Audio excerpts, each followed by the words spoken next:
bien dans son job. On parle des jeunes, bien de leur situation parfois un peu complexe et puis de leur envie finalement de réussir leur vie comme tout à chacun. Et on en parle avec Quentin Jagorel. Bonjour Quentin. Bonjour. On est ravis de vous accueillir. Vous êtes le directeur général de l'Institut de l'engagement. On va parler de ces jeunes, des missions, des actions concrètes que vous menez à leur côté. D'abord, quelques mots. C'est intéressant quand même de mettre un petit coup de projecteur sur l'Institut de l'engagement, créé en 2012. Oui, tout à fait. Alors c'est amusant, je viens de découvrir que votre pastille Smart Philo était sur la flemme.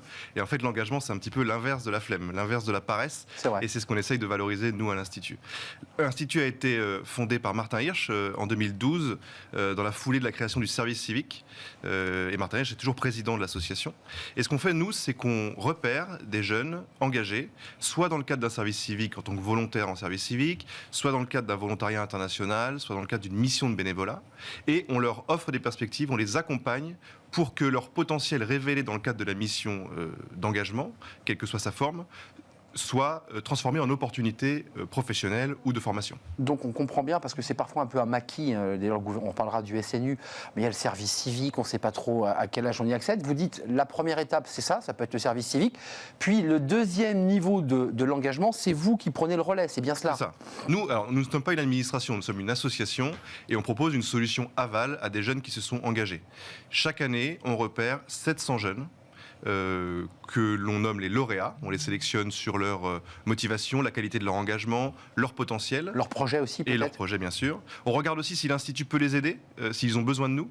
Et après, on les accompagne. Alors ça, c'est formidable parce que vous avez finalement une boîte à outils, une palette d'outils que vous ouvrez Oui. Lorsque ce jeune a été, j'allais dire, sélectionné, en tout cas détecté. C'est quoi la boîte à outils? Qu'est-ce qu'il y a comme outil dans votre boîte à outils? Alors, plein de choses. De l'accompagnement individuel avec des chargés d'accompagnement qui sont salariés de l'Institut. J'ai 30 salariés à l'Institut de l'engagement et qui sont des professionnels de l'accompagnement des jeunes. Donc, soit, si le jeune a un projet de formation, le chargé d'accompagnement va l'accompagner, va le conseiller dans son orientation académique. Si le jeune a un projet de création d'activité, le chargé d'accompagnement va l'accompagner dans son projet. Si le jeune a un projet d'insertion pro, le chargé d'accompagnement va l'accompagner dans une recherche d'emploi. Vous avez quelques chiffres, j'imagine, Quentin, c'est quoi? C'est des jeunes qui viennent de zones rurales, de zones urbaines, de sites prioritaires. C'est quoi la population que vous rencontrez? Alors ce qu'il faut dire, c'est que lorsque l'on repère nos jeunes, on ne suit aucun critère social, aucun critère géographique. On n'a pas d'approche catégorielle, on a vraiment une approche universaliste. On ne cible pas forcément, par exemple, les jeunes en situation de handicap ou les jeunes issus de quartiers priorité de la ville. Ouvert à tous. Et de brasser.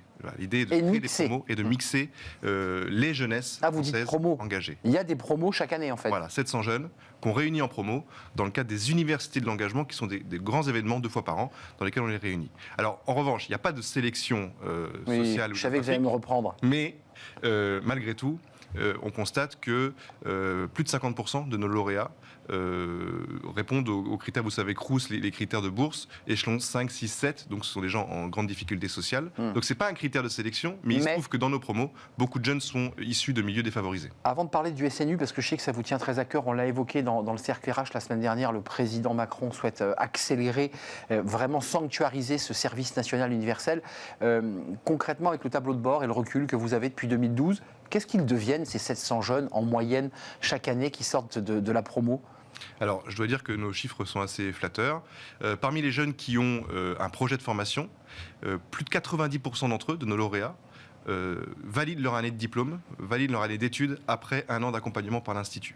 Je rappelle que c'est peut-être la chose la plus forte de l'Institut. On a 150 partenariats avec des écoles d'enseignement supérieur qui nous permettent de placer, si j'ose dire, nos jeunes dans ces écoles via des passerelles négociées. Un petit mot quand même, comme ça, le France Travail qui est en train de coordonner tous les acteurs du travail, de Pôle emploi aux missions locales à l'APEC. Est-ce que vous êtes dans le dispositif? Parce que ce que vous faites là, c'est exactement la philosophie que porte Thibaut Guilluy. Oui, tout à fait. Alors, on n'est pas encore dans le dispositif, mais ça nous intéresse beaucoup. Nous, on a comme ambition de se brancher sur les politiques publiques. Ah oui. Ça, c'est tout à fait intéressant. Et vous parliez du SNU, même chose. On participe au débat et on est très intéressé par ces discussions.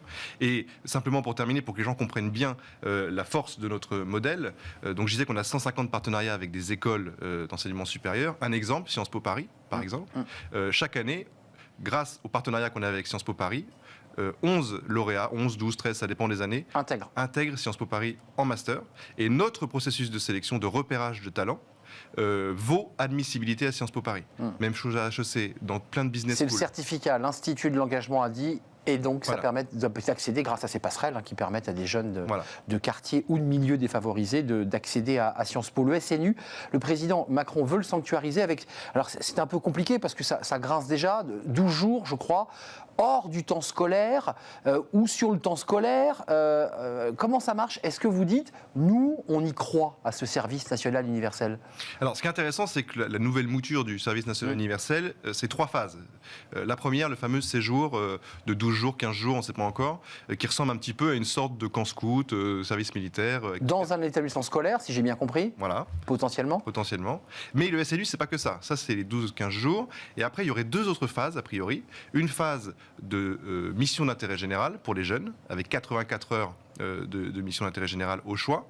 Et une 3e phase avec une mission de bénévolat ou un service civique. Donc là, on reboucle avec... C'est là où vous rentrez dans la boucle. Donc nous, en tout cas, on sait faire.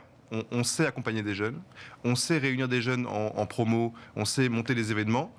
Et donc, dans la montée en charge du SNU, ce qui est sûr, c'est que l'expertise depuis 10 ans de l'Institut de l'engagement pourra être utile. Donc, vous nous dites sur ce plateau que vous êtes bras grands ouverts pour accueillir dans cette 3e phase, ce 3e chapitre du SNU, les jeunes qui pourraient être pris en charge par vos équipes. On est bien d'accord? Alors, on ne pourra pas prendre en charge toute une génération. Oui, parce que 700 par an comparé au potentiel. Nous, on est vraiment sur de la niche comparé à toute une génération. Mais en tout cas, l'idée est que notre expertise peut servir à l'élaboration de cette politique publique, ça c'est sûr. Un petit mot quand même sur vos partenaires, parce qu'on voit que ces 700 jeunes, des lauréats qui pour certains vont aller à Sciences Po et vont réussir leur vie, mais vous les accompagnez plus de 2000 jeunes grâce à des partenaires. Ça, c'est important de leur faire un clin d'œil quand même. Oui, tout à fait. Alors, les jeunes qu'on accompagne, c'est à la fois le programme lauréat dont on a parlé, mais c'est aussi le programme mentorat, dans le cadre de l'appel à projet Un jeune, un mentor du gouvernement. L'Institut permet à plus de 1000 jeunes par an d'être accompagnés par un mentor, donc c'est une sorte d'accompagnement complémentaire. Et bénévole. Et bénévole. Alors, si vous regardez cette émission et que vous voulez mentorer un jeune, vous pouvez aller sur notre site engagement.fr et vous verrez que nous, on peut vous matcher avec un jeune. Ouais, il faut mettre des critères qui correspondent à la fois au niveau de la personne qui va mentorer et les besoins du jeune. Il faut que ça se rencontre. Ça mentore beaucoup, là, ça fonctionne, parce que j'ai l'impression que ça se développe beaucoup, le mentorat. C'est énorme. Il y a plein d'associations qui sont sur le projet, sur le programme mentorat.